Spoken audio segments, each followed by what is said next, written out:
En esta ocasión vamos a hablar sobre los diagramas de bloques. Se tratará uno de los temas fundamentales en el área de la teoría del control, que trata sobre cómo interpretar, simplificar, diseñar y graficar un diagrama de bloques. Comenzando con los conceptos básicos para los que están iniciando en los estudios de estos temas. Pero, ¿qué es un diagrama de bloques?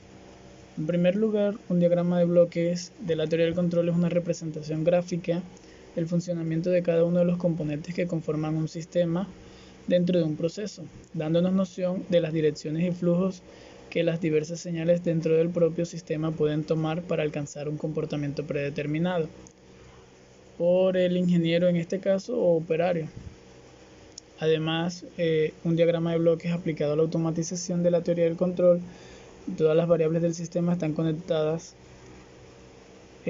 unas con otras a través de denominados bloques funcionales o simplemente bloques que representan una operación matemática que puede describir, por ejemplo, el comportamiento dinámico de un sistema, y este a su vez se encuentra estimulado por una entrada para producir una determinada salida.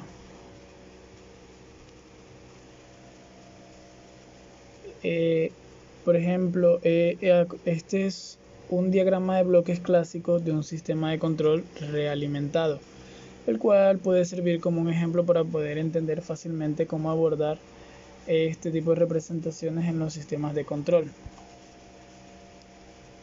Acá se pueden ver los elementos del diagrama de bloques. Como pudo ser observado en el diagrama de bloques anterior, existen diferentes elementos que cumplen una determinada función dentro de un diagrama en bloques. Por lo tanto, inicialmente vamos a aprender a diferenciar cada uno de esos elementos de un diagrama de bloques. Lo primero serían las señales. Son todas las flechas que componen el diagrama. En este caso tenemos la señal X, señal de entrada, y la señal Y, que sería la señal de salida. La señal E sería señal de error. Se puede apreciar que cada señal únicamente posee una sola dirección y que por lo general tiene su comienzo en un elemento y termina en otro elemento.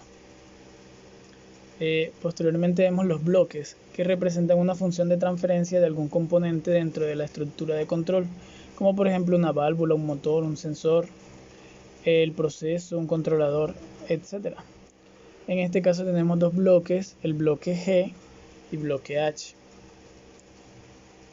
Luego siguen los puntos de suma. Es representado como un círculo, muchas veces con una cruz en el medio, que indica una operación de suma o resta. En este caso se está restando la señal X con la señal de salida que produce el bloque H. Punto de bifurcación o bifurcación. Es un punto desde el cual la señal proviene de algún bloque, puede tomar paralelamente diferentes caminos para llegar a otros bloques. En este caso la bifurcación está representando la señal de salida del bloque G, que es la propia señal Y, que puede ir directamente como salida y que a la vez está yendo para la entrada del bloque H.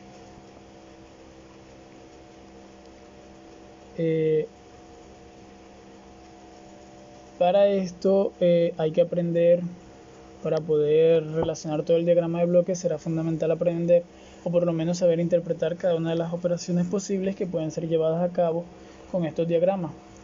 No necesariamente hay que aprender mucho, pero sí hay que saber lo básico del álgebra de bloques.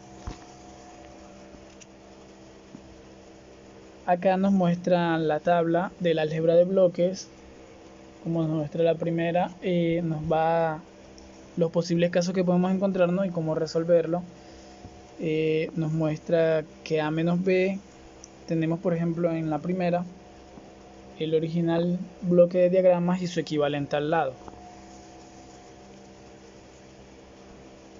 Acá tenemos la otra parte también y su equivalente al lado. Ahora con un pequeño ejemplo, reducir este diagrama de bloques con la siguiente función de transferencia. La función de transferencia es la que nos muestra arriba, y el diagrama de bloques, como se muestra, tiene puntos de suma, de bifurcación y los bloques. Señal de entrada que sería RS y señal de salida que sería YS. Este diagrama de bloques tiene pocas extensiones Para hacerlo un poco más sencillo, las conexiones del diagrama se expresan en términos de conexiones sencillas, como se ve en el lazo de abajo. En forma algebraica, con las tablas que vimos anteriormente, se determina que el bloque será como el que aparece abajo. G1 el lazo de G2 con G3 sobre 1 más G1 el lazo de G2 con G3 por 1. Y nos queda como está acá, igual a... Esta es la representación de los bloques. Ese será el resultado a mano. Y aquí sería con el código en MATLAB. En la primera línea se ingresa que el bloque G1 va a ser igual a la función de transferencia. Como anteriormente se habían visto en los anteriores videos, hemos visto cómo colocar los numeradores. Ahí donde dice se definen los bloques del problema, se va a colocar el numerador. Después se le coloca el valor a G2, que sería el lazo de G2. Después vendrá el de G3. Y después, para hallar la función de transferencia, se evalúa la expresión con AUX igual a G1 por G2 sobre 1 más G2 por G3. Y después, para obtener la expresión equivalente, se le agrega el código de GCL igual a AUX sobre 1 más AUX. Y se obtiene la función de transferencia, como se ve acá. Esa es la función de transferencia que nos da ese diagrama de bloque. Para verlo un poco más reducido, se utiliza el código de min real a la función GCL.